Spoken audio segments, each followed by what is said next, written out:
अगर मैं कंपैरिजन करूं पाकिस्तान के सारे चिड़ियाघरों को, सब लोगों ने कोशिश की है अच्छे से अच्छा बनाने की, अच्छे से अच्छा करने की वाइल्ड लाइफ डिपार्टमेंट में, लेकिन मैं इस जू को बहुत ही डिफरेंट देख रहा हूं। जैसे कि इस जू में खड़े होकर मैं जानवर तो देख रहा हूं, पार्क्स तो देख रहा हूं, लेकिन साथ में माउंटेन्स जो हैं वो भी इंजॉय कर रहा हूं, लोहरी हैं, हमें पहाड़ों से प्यार है। और इस चिड़ियाघर में आके हमारे दो दो तीन तीन शौक पूरे हो गए हैं कि हमने चिड़ियाघर भी देख लिया, बच्चों ने जानवर भी देख लिए, राइड्स भी ले ली, और हम पहाड़ भी जो है वो देख ही जा रहे हैं लगातार। मेरे चारों तरफ पहाड़ है और ये एक बहुत बड़ा क्रेडिट है इस जू को कि ये पहाड़ों के दरमियान में है। मैं लाहौर से आया हूँ और मेरी फैमिली, हम लोग सवात विज़िट करने आए हैं। तो यहाँ पे हमने सवात ज़ू में विज़िट करने का इरादा किया। जब हम यहाँ पहुँचे तो बिल्कुल अनप्रडिक्टेबल था, हम नहीं प्रिडिक्ट कर रहे थे कि ये इतना खूबसूरत होगा और इतना ज़बरदस्त ज़ू बनाया है सवात ज़ू। इसके अंदर जो जानवर हैं, मैं आई एम शॉक्ड कि इतने ज़बरदस्त एनिमल्स हैं, लेपर्ड्स हैं, लाइन हैं, हज़ारों किस्म की स्पीशीज़ हैं, मंकीज़ हैं, बर्ड्स हैं, हर कुछ हमें यहाँ देखने को मिला। यहाँ पे बहुत अच्छी इंटरटेनमेंट हमने की, बच्चे बड़े खुश हैं। यहाँ पे बहुत अच्छे प्ले लैंड बने हैं और यहाँ पे ज़बरदस्त किस्म के पार्क्स हैं इसके अंदर, और बहुत अच्छा जू बना हुआ है। सहूलियात ढेर पनिश बराबर د پی ټی آی په اولني حکومت کې زموږ د پېښور چړیاګر منصوبه سٹارټ شو په دویمه کې تقریبا مکمل شو، بلکې لا اوس هم روانه ده.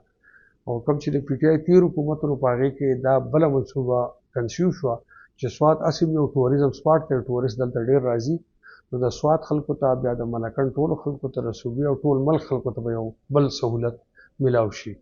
د دې درې مقاصد وو غټ غټ. اولنی مقصد دا و چې خلکو ته دلته کې په ډور سټپ په نږدې ځای کې یو هیلدي د ټوریزم مقابل او شي، خلک ورته فیملی هم راتلی شي. دویم مقصد یې دا و چې کوم زموږ دلته کې اوس تاسو ته ویټرنري یونیورسټي هم جوړه شوې ده، په سوات یونیورسټي کې هم د زوالوجي ډپارټمنټ دی، په جان کالج کې هم بي ایس زوالوجي کېږي.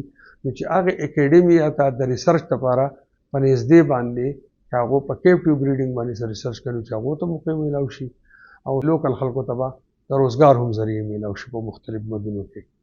چڑیاګر جی په 2021 کې کار شروع شو او تاسو چې ماته اصلي په جون 2025 کې مکمل شو او 29 جون 2025 باندې پبلک ته کولاو شو. د دې ټوټل لاګت په دی باندې چې دا 2 ځای دی دا پروجیکټ، یو دلته کې د زموږ یو کمپوننت په ملم جبه کې هم انډر کنسټرکشن دی، لا سره تند رسیدلې.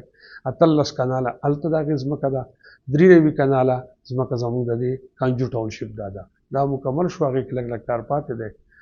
نو د دې زمونږه ټوټل تخمینه لاګت چې دی 1710 میلیون روپۍ دی، چې په هغې کې مختلف قسم مشینري اکوپمنټ، د سیول ورکس، د سټاف تنخواګانې، د ځناورو د تشخیص او د علاج او د اپریشن یو اسپتال، او د هغې نه علاوه د ځناورو د خوراک او د هغې د ځناورو اخیستل پکې شامل دي. او د اندازې مطابق دا 3 ورځې چوټۍ د جمعه هفته اتوار نو تقریبا 10,000 خلک دلته کې راځي سیلګري، او کوم چې عامې ورځې دي د پیر نواله جمعرات پورې 3,000 نواله 15,000 پورې سیلګري راځي.